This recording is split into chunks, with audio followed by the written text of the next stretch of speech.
주님은 지금 제자들의 변심을 보고 계십니다. 예수께서 새벽이 되어 제자들 앞에 서 계셨고 여전히 제자들은 주님을 알아보지 못하고 그러나 주님은 언제든 그 마음을 돌이키면 너의 삶도 새벽으로 하나님을 향한 삶으로 세워줄 수 있음을 지금 가르치고 몸소 행하고 계십니다. 사람의 어부가 되려면 우리는 오른편의 삶에 이르러야 합니다.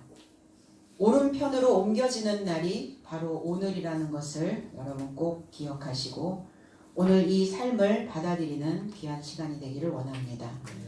5절 예수께서 이르시되 얘들아 너희에게 고기가 있느냐 대답하되 없나이다.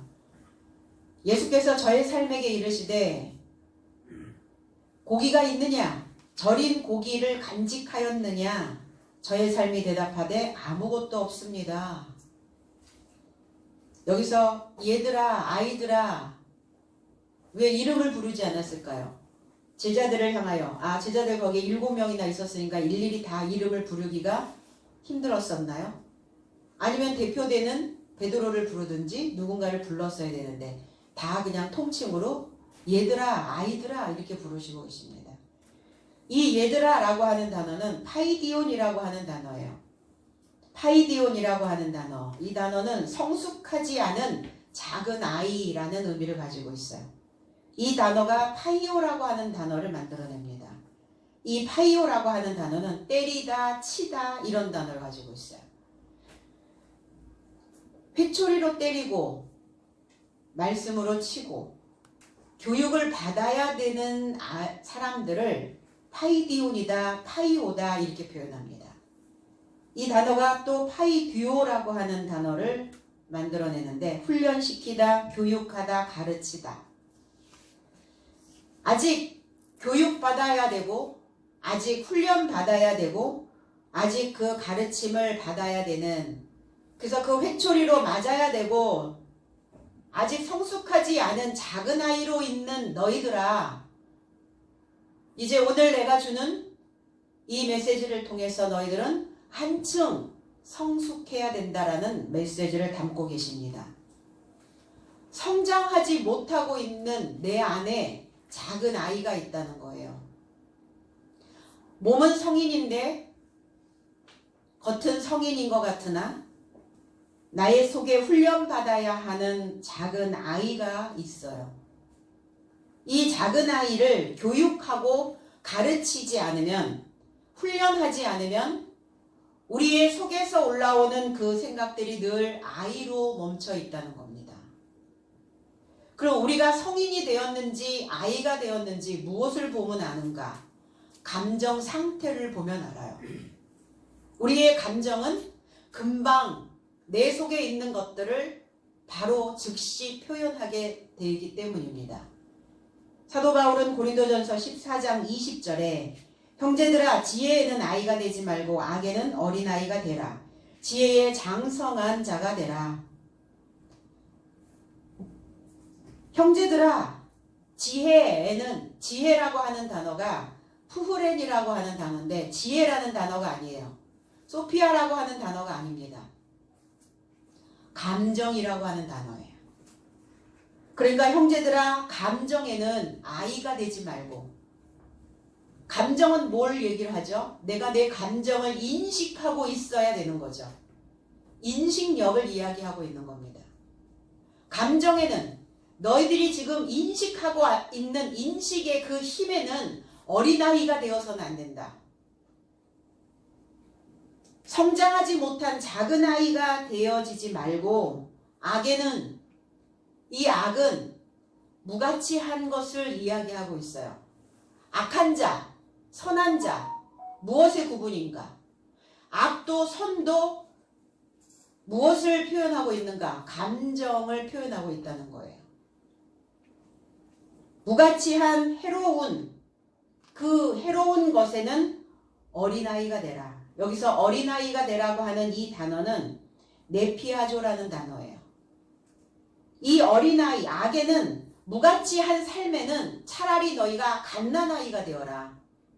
감정에는 성인이 되어야 하고 이 무가치한 삶에는 차라리 갓난아이가 되어져서 젖을 먹어야 될 때 젖을 먹을 수 있도록, 또 내가 무엇인가 교육을 받아야 될 때는 교육을 잠잠히 받아야 되는 자로, 무가치한 삶을 내가 살지 아니하도록 늘 교육받고 훈계를 듣고 그 교훈을 받아들이는 갓난아이가 되어라. 그리고 오히려 감정에는 장성한 사람이, 장성하다라고 하는 이 단어, 텔로이라고 하는 단어는 완성되다, 온전하다 이런 의미를 가지고 있어요. 그러니까 그 감정에는 완전한 자가 되어져야 된다. 그 감정에 완성된 자가 되어져야 된다. 그럼 감정에 완성된 자가 되어진다는 것은 무엇일까? 그 감정에 완성된 삶이 된다는 것은, 인간은 감정적 동물입니다. 물론 동물들도 좋고 싫음을 분명히 표현하기도 하죠. 감정이 있어요. 그런데 세상의 모든 생물 가운데 가장 감정적인 동물은 인간이에요. 우리의 언어에서 나오죠. 우리의 행동에서 나오고 우리의 얼굴 표정도 그 감정으로 인하여 다 드러나게 되어진다는 겁니다. 그래서 이렇게 감정이 우리의 삶에 미치는 영향은 상당히 커요. 이 감정 때문에 성공도 할 수 있고 실패도 할 수 있다는 겁니다. 감정에 완성된 삶이 되어지지 않으면 감정에 늘 치우치는 삶이 되어지고 감정 통제가 되지 않는 인생이 될 수밖에 없죠. 그래서 감정에 완성된 자가 되어지려면 이 감정에 대하여 배워야 된다는 거예요. 감정을 어떻게 써야 되는지, 어떤 감정으로 내 표현을 해야 되는 것인지. 그래서 감정에 대하여 배우지 않으면 자제력을 잃게 되고 합리적으로 행동을 하지 못하게 된다는 겁니다. 그런데 이 감정에 어떤 것에 믿음을 주느냐에 따라서 감정은 성숙하게도 되어지고 감정은 미성숙하게도 되어진다는 거예요. 불안과 같은 감정, 불안과 같은 이러한 감정을 경험하고 있다는 것은 내가 혼란스러운 세계에서 살고 있다는 거예요. 혼란스러운 삶에서 벗어나지 못하고 있기 때문에 끊임없이 불안과 두려움과 공포가 내 삶을 엄습해 오는 것이죠. 우리는 평안하게 살기를 꿈꿉니다. 그럼 평안하게 살기 위해서 우리가 잘 그 방향을 알려주는 도로 지도와 같은 것이 필요한데 그것이 바로 감정이라는 거예요. 그러면 이 감정이 우리의 길을 인도하는 길과 같고 도로와 같고 방법과 같다면 우리는 주님의 감정을 우리의 삶 속에서 창조해내야 된다는 것이죠. 그래야 혼란스럽지 않고 혼돈 속에서 벗어날 수가 있게 되어지는 것입니다. 매일매일의 사건들에 부여하는, 그래서 사건을 일으키는 사람들을 보면 항상 감정적이에요. 감정에 힘을 실어서 성인과 같은 완성된 감정을 만들어내지 못하는 자들은 항상 자기의 삶 속에서 어떤 사건과 문제를 만들어내게 된다는 겁니다. 그래서 우리의 감정적인 건강에서 하나님을 아는 믿음은 그 감정의 중심적인 위치를 하나님의 감정이 차지하게 되어진다는 겁니다. 오늘 제자들의 상태의 감정은 어떨까요? 제자들이 다 주님을 배신하고 그들이 옛 삶으로, 옛 종교관으로, 신앙관으로 옮겨졌던 이유가 뭘까요? 감정 통제가 되지 않은 거예요.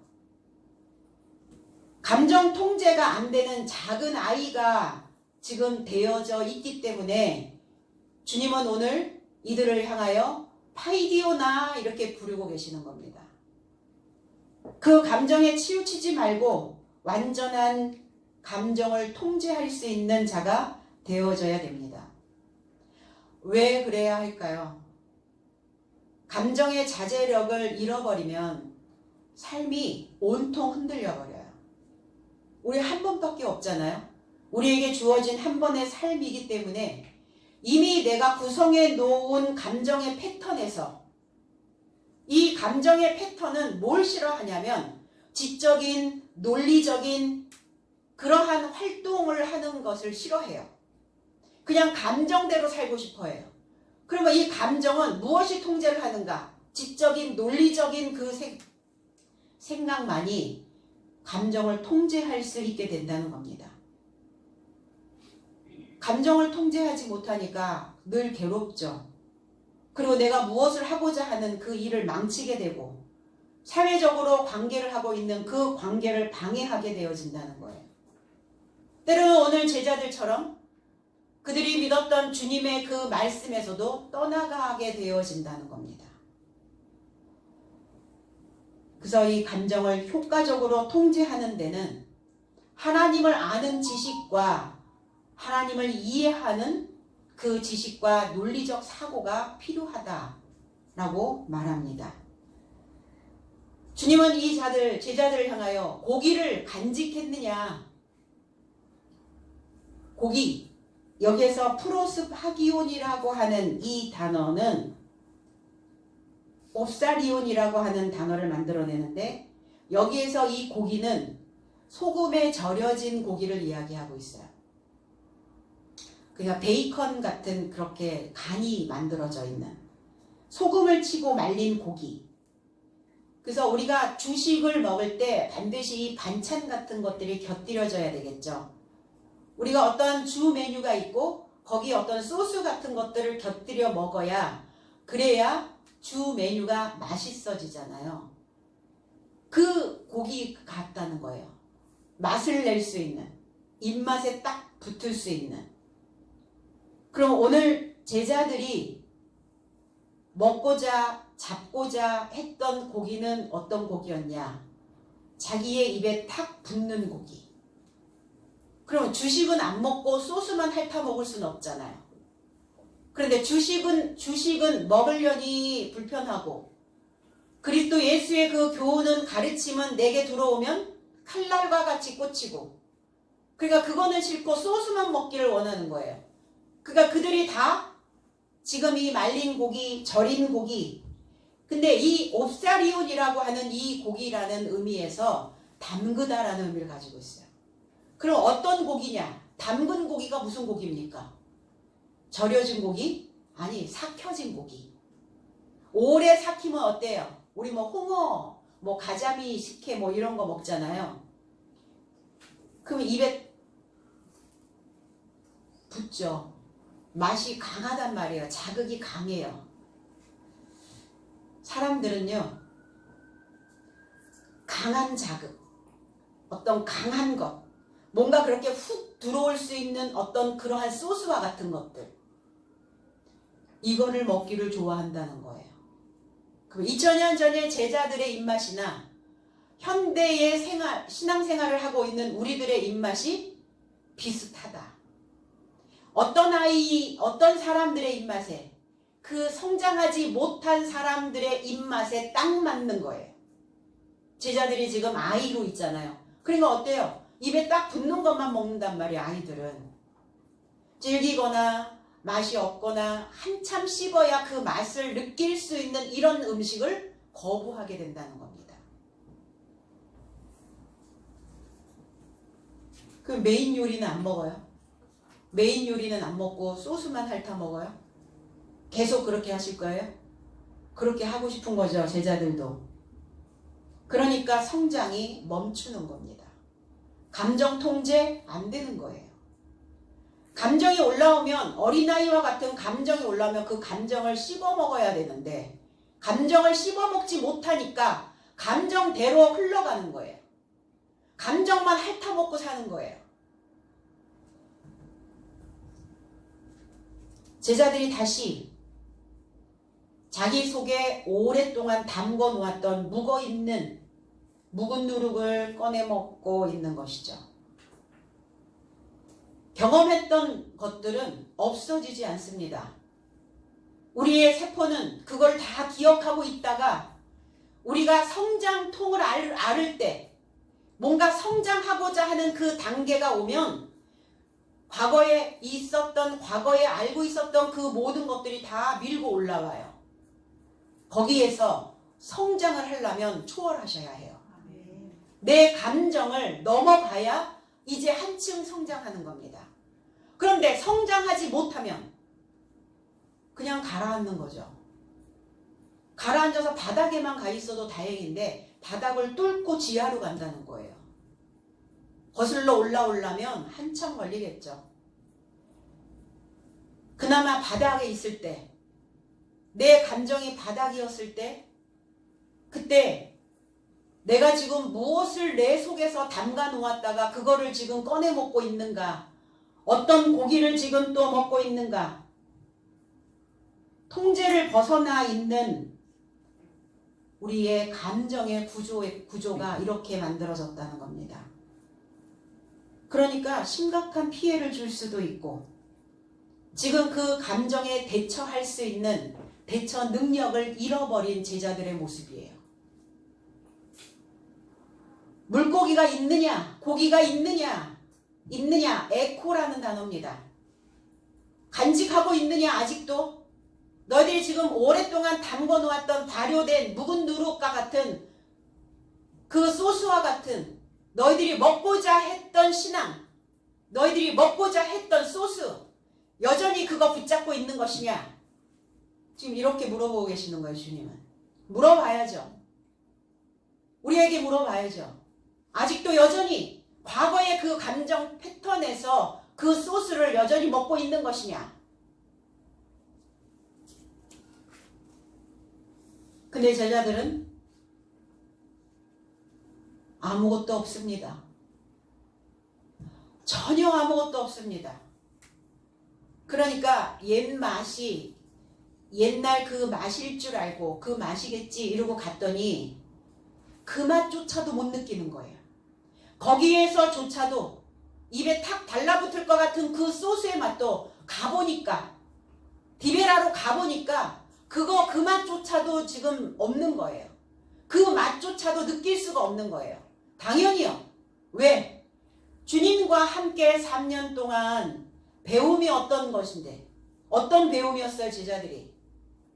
예전에 초등학문에서 애굽에서 배웠던 그 학문하고는 이제 수준이 달라졌어요, 제자들도. 그러니까 예전에 내가 느꼈던 그 맛일 것이다. 그 맛을 보고 싶어서 갔더니 그 맛조차도 아무것도 없습니다. 그 한 번 맛본 걸로 끝나야지. 그거를 무슨 또 그 맛을 또 보겠다고 제자들이 거기에 또 도로 갔냐는 거예요. 아무 맛도 못 느끼는 거예요. 왜?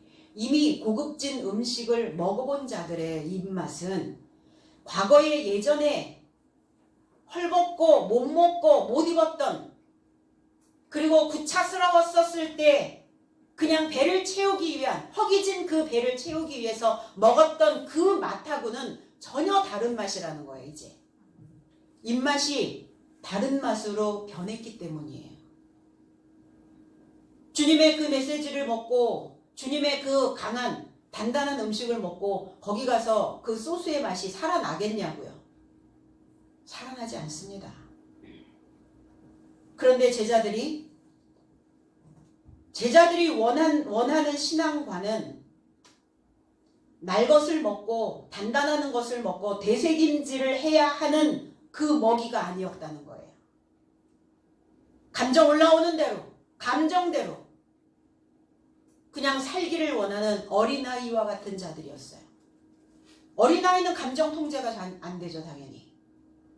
뭐에 꽂히면 그거 먹어야 되고, 가져야 하고, 해봐야 하고, 그래야 되는 제자들의 모습이라는 겁니다. 입에 착착 감기는 그런 맛조차도 아무 맛도 없습니다.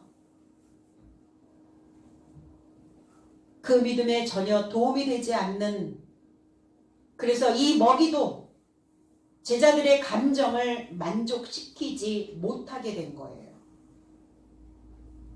가봐야 그 맛을 알 수 있는가? 우리는 이 말씀을 통해서 성경을 통해서 우리의 신앙을 어떻게 이끌어 가야 되는지 지침서가 딱 나와 있어요. 책 속에 길이 있다. 책 속에 방법이 있습니다. 책 속에 어떠한 방법을 가지고 인생길을 살아가느냐예요. 그럼 책에서 배우라는 거죠. 2000년 전에 제자들의 모습은 배울 수 있는 상황이 없어서 누군가 앞서간 자가 없어서 늘 이렇게 시행착오를 하고 실패된 인생으로 그렇게 살았던 시절들이 있었어요. 그런데 저와 여러분들은 지침서가 있으니까 지침서대로 가면 되거든요. 그래서 똥인지 된장인지 꼭 맛을 봐야 되냐고요. 맛보지 않아도 오늘 제자들의 상태를 보아도 결코 그 감정에 만족을 줄 수 없는 먹거리였다라는 것을 말하고 있잖아요. 제자들 스스로도.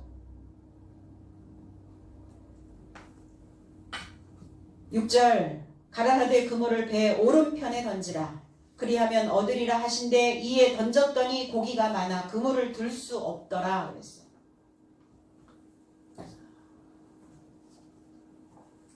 저의 삶에게 이르시되 그물을 배 오른편에 이르도록 던져라. 그러면 만날 것이다. 휴리스코 만날 것이다. 그런즉 저의 삶이 던졌는데 가득 찬 고기의 삶으로부터 더 이상 그물을 잡아 올릴 힘이 없었다. 아니 얼마나 고기가 많았길래 7명이 합세를 해도 그 물고기를 올릴 수가 없을 만큼 고기가 잡혔단 말입니까? 그러니까 그물에 고기가 많이 잡히면 뭐예요? 그걸 끌어올릴 수 있어야죠. 끌어올릴 수 없는 그물에 잡힌 고기는 무용지물이라는 겁니다. 그리고 여기에서 나온 이 고기는 이크티우스라고 하는 고기예요. 그래서 달라요. 고기가 달라졌어요. 제자들이 먹고자 잡고자 했던 그 고기와 이제 배 오른편에 옳은 삶에 오른쪽에 옳은 것을 선택해라. 옳은 것을 생각해봐라. 너희들의 삶이 지금 어떠한지, 너희들의 신앙이 어떤지, 믿음이 어떤지, 너희들이 오른쪽을 향하여 가고 있는지, 아니면 너희의 감정에 어떤 흔들림을 계속 가지고 가고 있는지.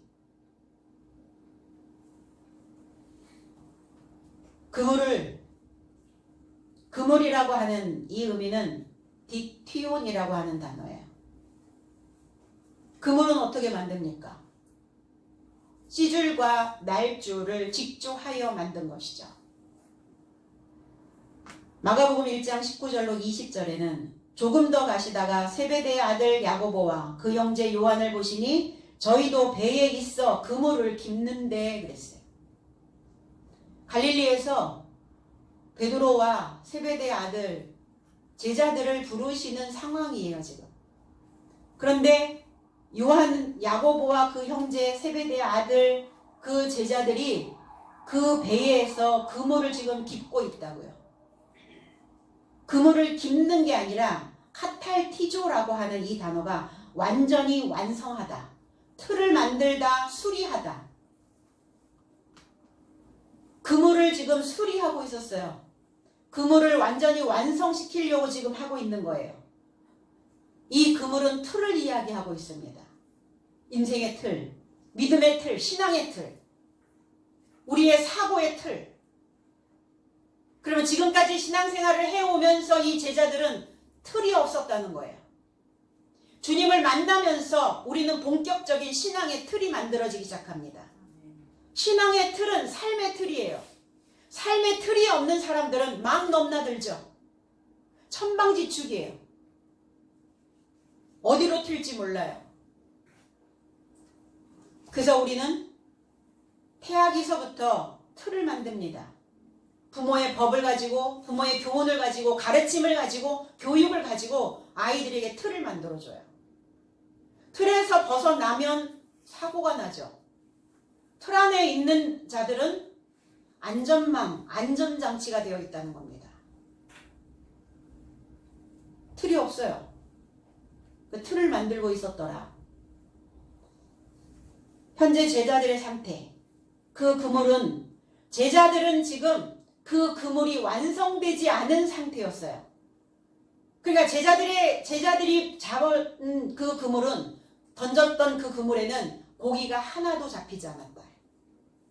그러나 주님은 오늘 이제 그 그물을 나한테 맡겨라. 나의 그물을 던져라. 주님은 그물입니다. 포획하는 자입니다. 잡아내는 자예요. 제자들을 잡아 끌었어요. 제자들을 포획해 왔습니다. 주님의 그물에 걸린 자들은 행복한 자들이었죠. 그래서 거기서 이제 주님의 틀을 잘 만들어 가야 되는데, 주님, 내가 아직 틀이 없고 내가 아직 완성되지 않았고 내가 아직 수리되어져야 되는 그물입니다. 그래서 배웠잖아요. 그래서 가르침을 받았죠.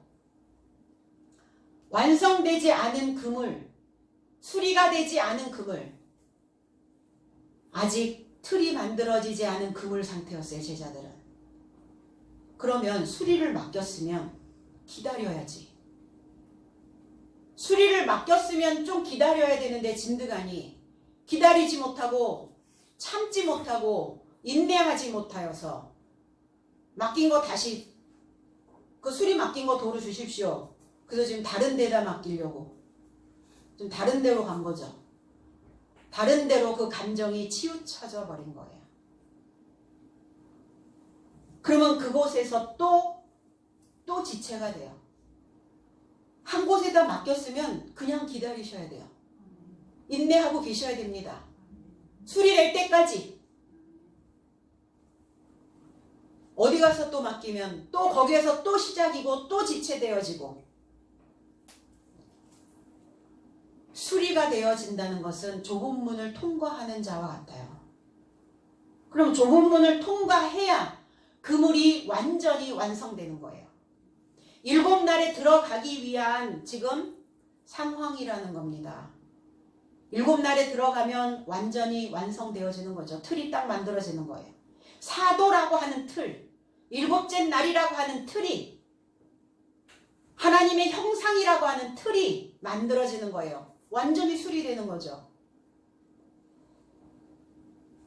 그러니까 제자들의 모습을 보면 신앙의 틀도 없고 믿음의 틀도 없고 본인 스스로가 어떻게 수리되어져야 되는지조차도 분간하지 못하고 있는 상태에 있다는 거예요. 그리스도 예수가 오셨을 때는 6째 날을 이야기하고 있죠. 그래서 제자들이 다 주님의 그물 안으로 들어가서 수리가 되어져 가는 과정이에요, 지금. 완성된, 그러니까 주님은 자, 완성된 나의 그물, 완성된 나의 그물을 오른편에 이루도록 던져라. 주님의 그물이어야 해요. 수리가 되지 않은 제자들의 그 감정의 그물은 여전히 빈 그물이라는 겁니다. 오른편, 옳다, 덱시오스라고 하는 이 단어는 영접하다, 받아들이다 이런 의미예요. 옳은 삶을 살고 있는 자는 말하면 받아들여요. 생각이 옳게 있는 자는 뼈아픈 소리를 하면 받아들입니다. 생각이 옳지 못한 자는 뼈아픈 소리를 해도 받아들이지 않아요. 그럼 오늘 제자들은 어떻습니까? 받아들였다는 거예요. 중요한 건. 나를 영접하라. 옳은 생각을 해라. 계시록 1장 16절에는 그 오른손에 7별이 있고 그 입에서 좌우에 날선검이 나오고 그 얼굴은 해가 힘있게 비치는 것 같더라 그랬어요. 그리스도의 형상입니다. 또 사도 요한의 형상입니다. 또 우리들의 형상이 이처럼 되어져야 된다는 거예요. 오른손에 7별, 완전히 완성된 그물이에요. 빛나는 인생이에요. 다니엘 12장 3절에서는 이렇게 말씀합니다. 지혜 있는 자는 궁창의 빛과 같이 빛날 것이요 많은 사람을 옳은 대로 돌아오게 한 자는 별과 같이 영원토록 비치리라. 이게 옳은 길을 가고 있는 말씀의 그물 안에 있는 자의 모습이에요. 말씀의 틀을 만들어 놓고 있는 자의 모습이라는 겁니다. 그 입에서 예리한 양날 검이 나온다고요. 그 제자들을 수리하실 때, 제자들에게 틀을 만들어 주실 때는 입에서 양날 검이 나가요. 그러니까 스치기만 해도 스크래치가 나는 거예요. 스크래치가 나야 거기에 종자가 심어질 수 있어요. 그래서 버섯도 참나무에 이식을 시킬 때 다 스크래치를 냅니다. 혀에 이 양날 검과 같은 이 혀에서 그 메시지가 강하게 뿜어져 나가는 거예요. 왜? 수리해야 되니까. 틀 만들어야 되니까. 완전히 완성시켜야 되니까. 자, 우리는 완전히 완성된 것처럼 살았어요, 신앙 안에서. 그런데 배워보니까, 들어보니까, 말씀 안에 보니까 아직 아닌 거죠.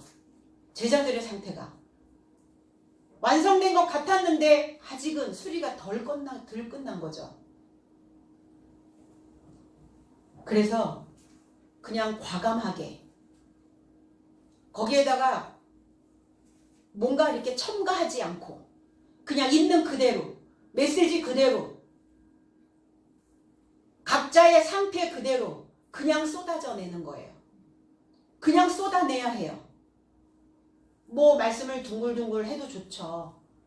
거기다 원하는 입맛에 착착 붙는 소스 잔뜩 끼워서 먹어도 괜찮죠. 그럼 본질이 흐려진다는 거예요.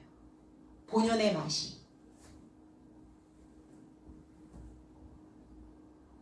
남편하고 가끔 오징어를 먹는데 고추장을 찍어 먹기도 하고 마요네즈를 찍어 먹기도 하죠. 근데 남편이 이렇게 얘기했어요. 고추장을 찍어 먹으니까 고추장 맛만 나. 마요네즈를 찍어 먹으니까 마요네즈 맛만 나. 오징어 자체에 그 본연의 맛이 무엇인지 모르겠어. 그래서 주님 소스 안 주는 거예요. 거기다 첨가물 안 끼얹어 주시는 거예요. 그냥 있는 그대로 본연의 맛을 느낄 수 있도록 그냥 던져주시는 거예요. 왜? 완전히 완성시켜야 하니까. 그래서 맹렬한 불이 그 양날의 그 입에서 뿜어져 나와서 철장으로 우리의 틀을 만들어 주시는 거예요. 결국 그곳이 안전지대죠. 우리를 지킬 수 있는 보호막인 거예요. 그 틀은. 나를 보호할 수 있는 틀을 만들어 놓지 않으면 늘 사건에 노출되어져 버린다는 겁니다. 그 얼굴은 그의 능력 안에서 해같이 밝히고 있다. 위대한 지식이죠. 높은 지식입니다. 무지한 신앙을 밝히는 사역이에요. 그 오른손의 7별이 맹세되어진 서약되어진 완전한 그 날에 들어가야 수리가 끝나는 겁니다. 그래서 옳은 지식으로 지금까지 배워왔던 내 입에서 나온 옳은 지식으로 그 그물을 만들어라. 옳은 편이라고 하는 이 단어, 메로스라고 하는 단어예요.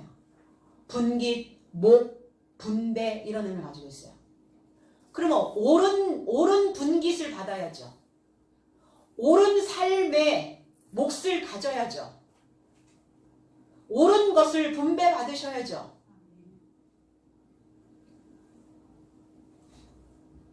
허접한 거 많이 있는 것보다 똑부러진 거, 옳은 거, 그거 하나 있는 게 우리의 삶에 훨씬 유익이에요. 옳은 것을 분배받아야 하나님에 대하여 옳게 분별하고 내 삶에도 내 감정에도 옳게 그것을 분별하고 구별해서 그 인생길을 올바르게 똑바로 걸어갈 수 있다는 겁니다. 혼자가 아니잖아요. 나를 바라보는 눈동자들이 있잖아요. 나를 바라보는 자녀들이 있고 나를 바라보는 형제들이 있고 나를 바라보는 주변이 있습니다. 혼자 무인도에 살고 있는 사람은 아니잖아요. 그러기에 옳은 지식을 가지고 옳게 옳은 몫을 그것을 가지고 살아야 내가 내 주변에 나를 바라보고 있는 내 자녀에게, 내 주변에, 내 형제들에게, 내 가족에게 그 옳은 몫을 또 나누어 줄 수 있어요. 그 옳은 몫을 또 분배해 줄 수 있다는 겁니다. 내 자녀에게 어떤 몫을 줘도 상관없나요? 부모의 마음은 그렇지 않죠. 스승의 마음은 그렇지 않아요. 분명 옳은 것을 주고자 하는 선생의 마음이 있을 것이고 옳은 것을 주고자 하는 부모의 마음이 있을 겁니다. 그럼 내가 신앙 안에서 옳은 것을 가지고 있어야 옳은 것을 줄 수 있잖아요.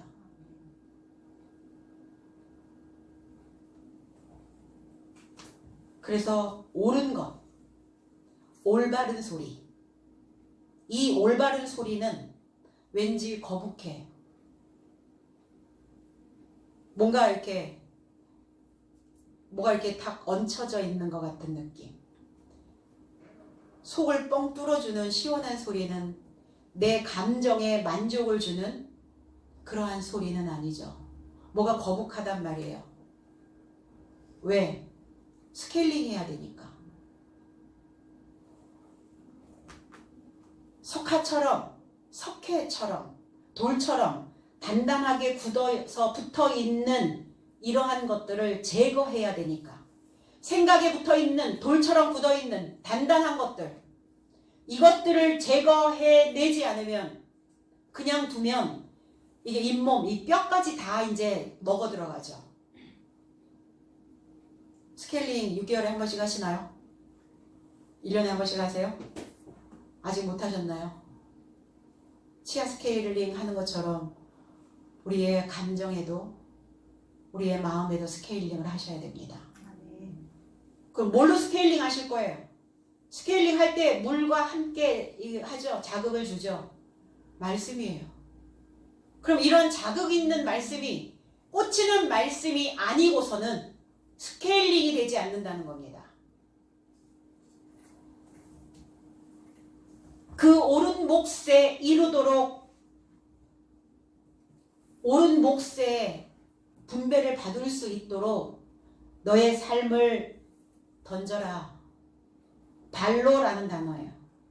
던져라. 위에 두라. 그 삶에 옳은 삶에 너를 눕혀라. 우리의 이 한 몸을 어디에 눕힐 것인가? 지금 어디에 누워 계세요? 위에 누워 계세요? 아래에 누워 계세요? 우리의 신앙 어디에? 내 감정에 누워 계세요? 아니면 이성과 논리를 만들어 놓은 그 사고력에 누워 계세요? 어디에 누워 있느냐에 따라서 그 삶의 신분이 달라진다는 겁니다. 그래서 우리는 다 위에 눕기를 원해서 침대가 높은 거예요. 욕 깔고 자는 것보다 언제서부터 우리는 침대를 선호하게 되었죠. 그게 무슨 마음이겠어요? 뜨고 싶다는 거예요. 올라가고 싶다는 겁니다. 위에 눕고 싶다는 거예요. 어디에 눕힐 것인가? 지금 내가 누울 자리가 어디인지를 보고 발을 뻗으시라는 거예요. 아무데나 가서 발 뻗지 마시고 제발. 그래야 내 인생의 종착역에 내 인생이 다 익어서 수확해야 되는 그 시점이 오면 우리의 삶은 옳은 몫에 누워 있어야 해요. 옳은 분배를 받은 그 삶에 내 인생을 눕혀 놓아야 된다는 겁니다. 그래서 나를 기억할 수 있는 우리의 묘비명에 뭐라고 쓰실래요? 하나님의 옳은 삶에 눕다. 이렇게 묘비명을 쓰시면 어떨까? 하나님의 옳은 삶에 눕다. 이렇게 기록되어졌으면 좋겠습니다. 아멘. 오른편에 눕히면 만나리라. 얻으리라. 얻는 게 아니죠. 신앙은 얻는 게 아니에요. 신앙은 만나는 겁니다. 하나님을 만나고 주님을 만나고 사도들을 만나고 성도들을 만나고 목자를 만나고 스승을 만나고 다 만남이에요. 누구를 만나 인생을 직조할 것인가? 만나면 직조하죠. 허술하게 짜여졌던 술이 되어져야 되는 그 그물이 누구를 만나느냐에 따라서 더 찢어질 수도 있고 어떤 인생을 만나느냐에 따라 더 촘촘하게 직조될 수가 있어요. 그래서 손상된 삶을 복구하는 그 만남이어야 되죠. 오늘 주님과 제자의 만남은 손상된 그 그물들을 복구하는 그 만남이었어요. 근데 그 만남이 불편한 거죠. 제자들은. 주님은 끊임없이 쏟아내시고 그 예리한 칼날로 그들의 잘못된 부분들을 잘라서 그냥 틀 만드시니까 불편한 거예요. 그 도망가면 어디로 도망갔겠어요? 옛삶으로, 옛신앙으로 도망간 거죠. 못 건졌어요. 아무것도. 거기도 만족이 없습니다. 예수께서 제자들에게 무엇을 지금 말씀하고 계시는가? 지금 누구를 만나러 디베랴 바닷가로 그들이 왔을까? 제자로서, 배운 자로서 그 방법대로 가지 않으면 죽음의 골짜기가 기다리고 있음을 암시하고 계시는 겁니다.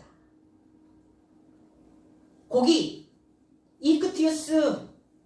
이크티우스라고 하는 이 단어는 예수 그리스도 데오스 히오스 소테르라고 하는 그 알파벳 한 단어의 첫 글자를 따서 이크티우스라고 하는 이 이름을 만들어서 뒤에 이렇게 물고기 모양. 예수 그리스도는 하나님의 아들 구세주라는 단어예요.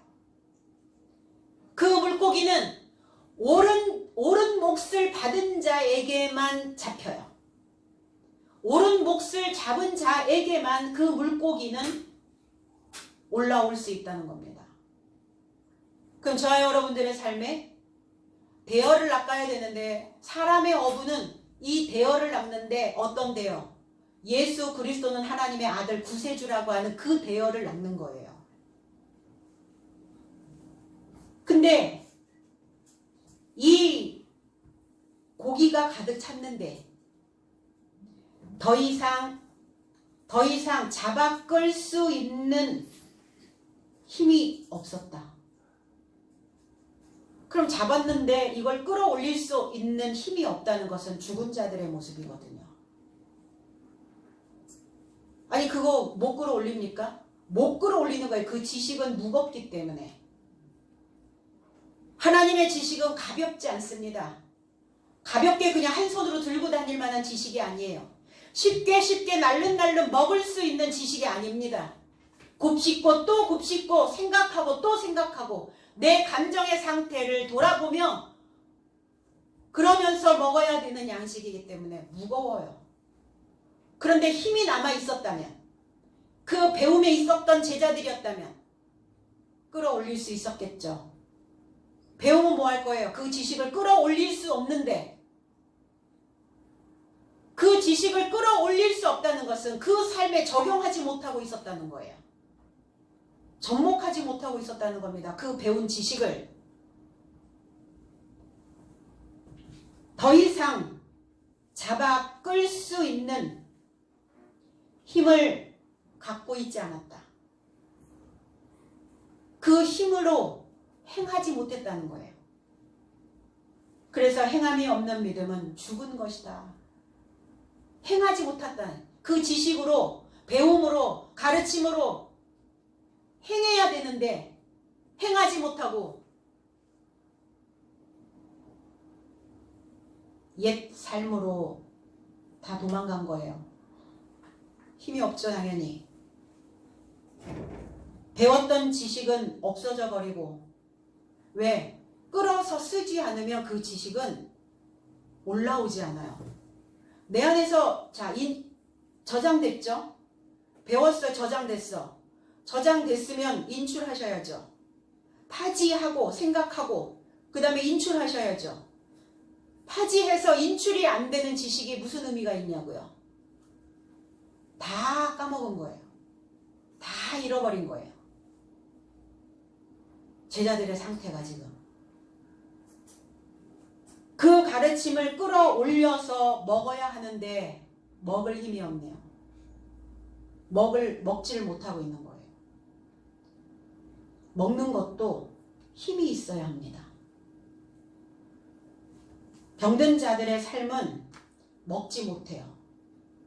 그러니까 더 쇠약해지는 거예요. 뭐라고 얘기합니까? 답이 넘어가지 않아. 혹 이 말씀이 넘어가지 않나요? 잘 넘어가시나요? 술술 넘어가세요? 꼭꼭 씹어서 잡수시면 됩니다. 아침에 위 상태가 좀 안 좋더라고요. 꼭꼭 씹어 먹었는데 왜 뭐가 얹힌 것 같은 느낌이지? 뭐가 소화가 안 되나? 말씀은 소화가 잘 안 돼요. 그렇게 달달하지도 않습니다. 우리의 신앙은 그렇게 술술 넘어가는 그러한 메시지가 아니에요. 늘 위에, 나를 위에 눕혀야 되는 그 지식을 먹어야 되는 상황이기 때문에 위대하고 높아요. 수준이 있어요.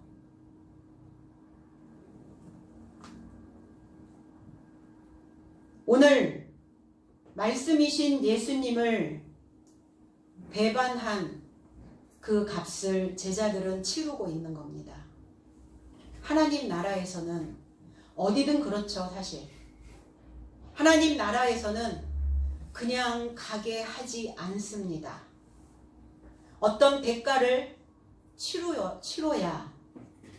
그럼 어떤 대가를 치르면 본전이겠죠. 그럼 그 맛을 볼 건가? 아니면 옳은 몫을 내가 붙잡을 것인가?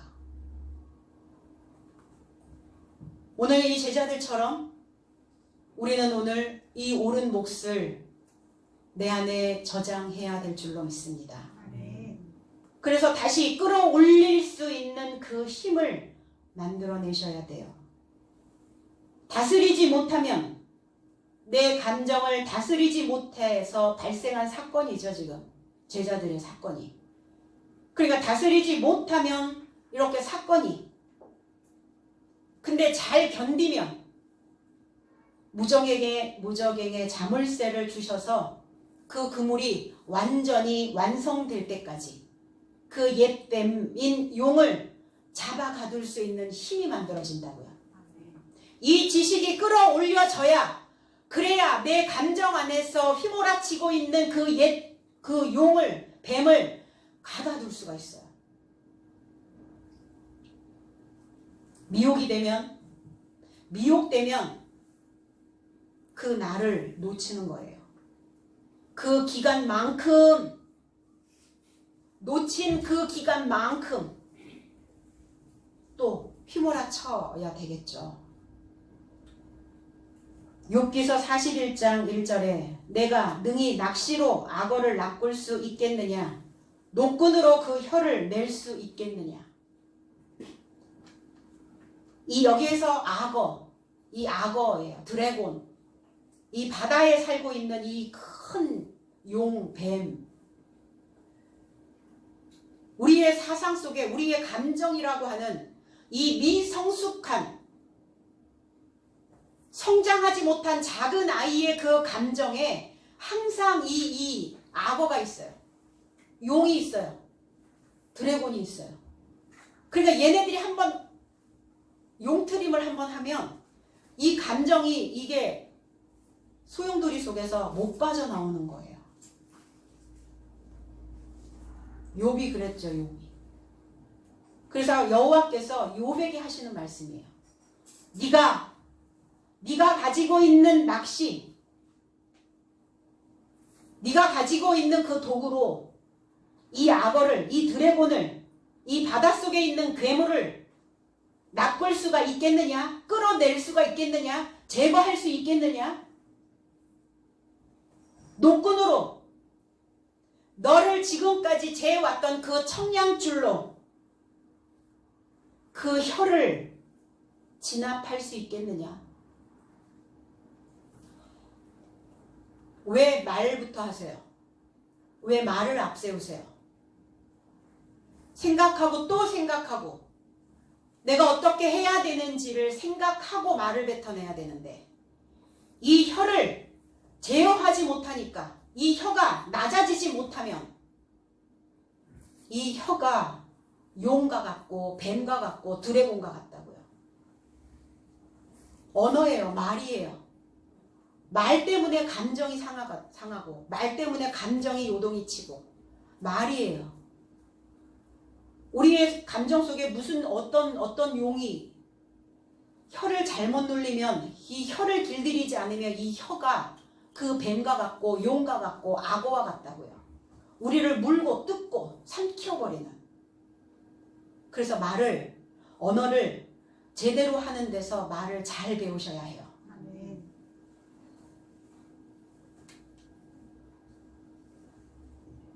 욥의 사상에서 살고 있는 거대한 짐승. 이 짐승은 바벨과 같다. 바벨론에서 만들어진 바벨의 상징이기도 합니다. 이 리브야탄이라고 하는 리브야탄이라고 하는 그 형상이. 그래서 위에는 사람의 모양이고요. 사람의 모양인데 비늘이 쭈삣쭈삣 몸에 나 있고 밑에는 물고기와 같은 악어의 꼬리를 가지고 있는. 근데 손에는 창과 방패를 들고 있는 이게. 이런 혼합된 신앙의 괴물이라고 얘기해요. 혼합된.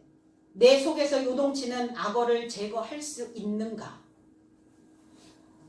말씀의 청량줄로 그 혀를 그 말로 뱉어놓고 있는 그 말에서 놀아나고 있는 그 혀를 진압할 수 있는가? 혀가 낮아져야 합니다. 혀가 낮아져야 해요. 혀가 낮아지지 않으면 혀로 끊임없이 리브야탄을 만드는 거예요. 제자들 속에서 리브야탄이 꿈틀대고 혼합된 다섯째 날로 지금 가버린 거죠. 영국의 철학자 토마스 홉스가 지은 책 중에 리바이어던, 이 리바이어던이라고 하는 이 단어가 리브야탄이라는 단어예요. 이 리바이어던이라고 하는 이 책을 만들었는데 홉스가 거기에 어떤 내용이 들어있냐면 세속된 교회의 공동체를 그리고 독재자의 군주의 모습을 리바이어던이라고 그렇게 표현했어요. 생각을 통제하지 못하고 있는 그 사람의 모습을 리바이어던이라 이렇게 표현했어요. 홉스가 지은 책에. 그래서 세속된 교회의 공동체를 거대한 바다의 괴물 리브야탄에 지금 비유하고 있어요. 무지한 신도들을 위협하고 성경의 잘못된 해석으로 이성을 마비시켰다. 영국의 철학자가 쓴 책이에요. 이미 로마의 교황청으로부터 카톨릭서부터 우리의 신앙, 그 이성을 마비시킨 리브야탄과 같은 그 거대한 괴물을 만들어 놓은 잘못된 성경의 해석으로 인하여 그 성도들을 무지로 끌고 가버렸던. 그래서 교회는 거대한 리바이어던을 만들어 놓았다. 종교 개혁이 일어났잖아요. 그래서 개혁에서 만들어진 그 종교가 개신교입니다. 개신교가 지금 어때요? 상황이. 상태가 어떻습니까? 2000년 전에 주님이 오셨을 때의 그 상태나 지금 거대한 것을, 위대한 것을, 커다란 것을 그렇게 만들어 놓고 있는 그 교회들의 모습이나 다를 바 없다는 거예요. 받아들이지 않잖아요. 표면적으로 믿고 있었던 그들이 주님의 말씀을 던져줬을 때 받아들이지 않습니다. 이러한 지식도 있구나라고 기웃거려야 되는데, 마음을 열어야 되는데 단단하게 굳어버려 있는 석회암이 되어져 버린 그들의 사고 자체가, 감정에 늘 어린아이와 같은 그들의 상태가 주님의 그 높은 지식을 받아들이지 않아요. 말하면 혀 끝에서 나가는 그 언어가 분명한 언어였고 배울 만한 언어였고 공부할 만한 언어라고 인정이 되면 배웠어야 되는데 그들은 배우지 않습니다.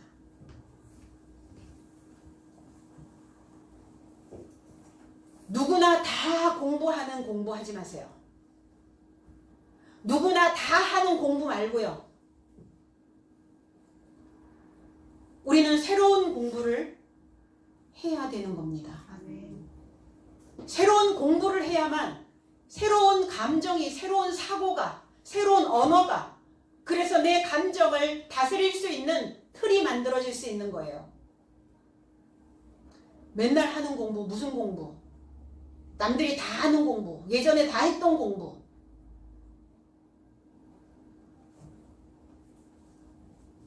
다시.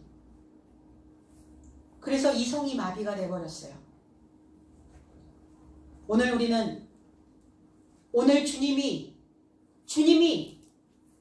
그 혀에서 뱉어내는 그 메시지처럼 너의 옳은 몫을 위하여 너희들의 삶을 위에 두기를 당부하고 계신다는 겁니다. 7절, 예수의 사랑하시는 그 제자가 베드로에게 이르되 주시라 하니 시몬 베드로가 벗고 있다가 주라 하는 말을 듣고 겉옷을 두른 후에 바다로 뛰어내리더라. 베드로 진짜, 베드로 만나면 어떻게 하고 싶으세요? 진짜 쭈잇하라도 한때 까고 싶은 생각이 굴뚝 같아요. 머리라도 확 쥐어박고 정신 차리라고 하고 싶은 마음이 굴뚝 같아요. 네가 제정신이냐? 이러고 싶은 마음이 굴뚝 같아요. 주님도 그러셨겠죠. 주시다. 사랑하시던 그 제자가 베드로가 발견한 것도 아니에요. 주님의 사랑하던 그 제자가 베드로에게 말하되 주님이시다. 그런즉 시몬 베드로가 주님이시다라는 것을 듣고 벗고 있던 겉옷을 졸라 매고 바다에 이르고자 자신을 던졌다 그랬어요. 시몬 베드로가 누굽니까? 듣는 자예요. 베드로가 어떤 자입니까? 반석이라는 자입니다. 그러면 신앙의 중심을 붙잡고 가야 되는, 중심에 그 무게를 실어놔야 되는 중요한 임무를, 책무를 나에게 맡겨주셨는데 그 책무를 지금 다 감당하지 못하고 있는 거죠. 중심을 잡지 못하고 있는 거예요. 주님이시다. 이 교훈이, 지금 나가는 이 메시지가 주님으로 보이십니까? 아멘. 설교자의 말로 보이십니까? 베드로는 벗고 있었습니다. 딥네투오라고 하는, 벌거숭이라는 의미도 있지만 잘못 입다라는 의미도 있어요. 잘못 입은 자도 벌거벗고 있는 거예요. 온전한 지식을, 해석된 지식을, 이 메시지를 입지 않고 있다면 벗고 있는 자와 같다. 벌거숭이. 계시록 16장 15절에 보라 내가 도둑같이 오리니 누구든지 깨어 자기 옷을 지켜 벌거벗고 다니지 아니하며 자기의 부끄러움을 보이지 아니하는 자는 행복한 자다. 우리 왜 예배드립니까? 왜 신앙생활 하죠? 왜 말씀을 배워요? 옷 입으려고요. 우린 다 벌거벗긴 상태에서 태어났어요. 다 벗겨졌어요. 그래서 지식이 들어가야 되는 거예요. 그래서 가르쳐야 되는 거예요. 가르치면 단계 옷을 입게 됩니다. 그래서 다 가르쳐 놨더니 대학 보내놨더니 대학에 옷 입고 사과 못 쓰고 그렇게 해놨더니 다시 초등학생으로 가가지고 초등학생 옷 입겠다고 부모 마음이 어떻겠어요? 주님 마음이 어떻겠어요? 오늘 제자들의 모습이 그 모습이라는 겁니다. 베드로는 한술 더 뜨고 있는 거예요. 지금 여전히 듣지 않고 귓등으로 듣고 있고 새겨 듣지 아니하고 내가 입었던 말씀의 옷을 벗어버리면 그리스도를 벗어버리는 것 같다는 거예요.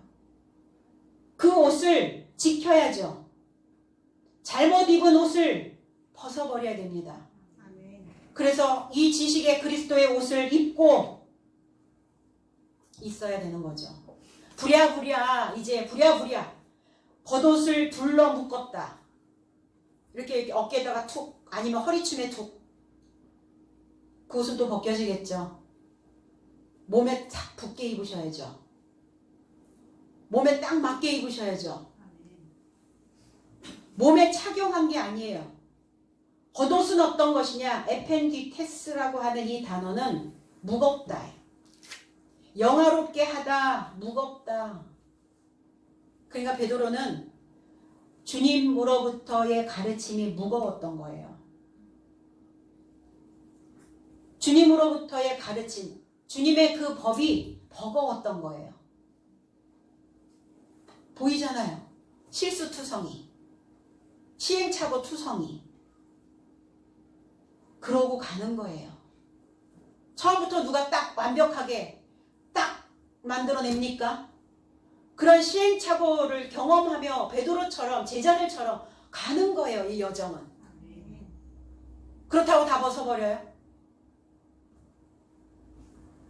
그 믿음의 무거움으로 인하여 벗고 있었다고요. 때는 이때다. 이제 디베라로 왔으니까 그 무거운 거 확 벗어버려. 둘러맨 것은 믿음이 있는 자처럼 보이는 가식적 행동이죠. 돌아봐야죠. 속을 훑어봐야죠. 그리스도의 옷을 지키게 하기 위한 주님의 방법. 이제 그리스도로 옷 입을 수 있도록 제자들에게 뭘 지금 말씀하고 계시는가? 전쟁입니다. 아마겟돈 전쟁. 최후의 전쟁이에요. 피 튀기는 전쟁입니다. 잘못 입은 것을 벗을 것이냐? 아니면 내가 입고 있는 이 옷을 지킬 것이냐? 아마겟돈이라고 하는 이 군집 장소예요. 깊은 상처를 입히다 이런 의미죠. 바벨로 거대해진 자, 자기의 감정적 상태를 통솔하지 못하고 있는 자, 이렇게 그리스도로 옷 입지 못한 잘못 입은 자를 모아서 한꺼번에 그 진멸하시기에 딱 좋은 진지가 아마겟돈이에요. 아마겟돈이라고 하는 그 진지, 군집한 그 장소. 제자들 역시 전쟁이죠. 베드로는 바다에 이르고자 자신을 던졌다 그랬어요. 자기의 사상에서 여전히 아직도 허우적거리는, 아직도 정신을 못 차리고 있는 그 바다는 죽음의 바다입니다. 오늘 주님은 제자들에게 또 기회를, 그 날을 허락하고 계시는 겁니다. 차분히 가라앉히면, 이 감정, 이 상태를 좀 차분히 가라앉으면 주님의 가르침이 생각날 겁니다. 오늘 베드로는 분명 자기의 바다에서 허우적거리다가 가라앉을 거예요. 가라앉혀서 자기 자신을, 자신의 모습을, 자신이 제자였었던 그 배움이 어떤 배움이었는지를 돌아보게 될 겁니다. 오늘 마음을 돌이켜 우리 모두가 다 옳은 몫에 이루도록 전능하신 하나님의 옷을 지키는 행복한 삶으로 두루 평안하게 이 인생길을 살기를 주님의 이름으로 축복합니다. 기도하겠습니다.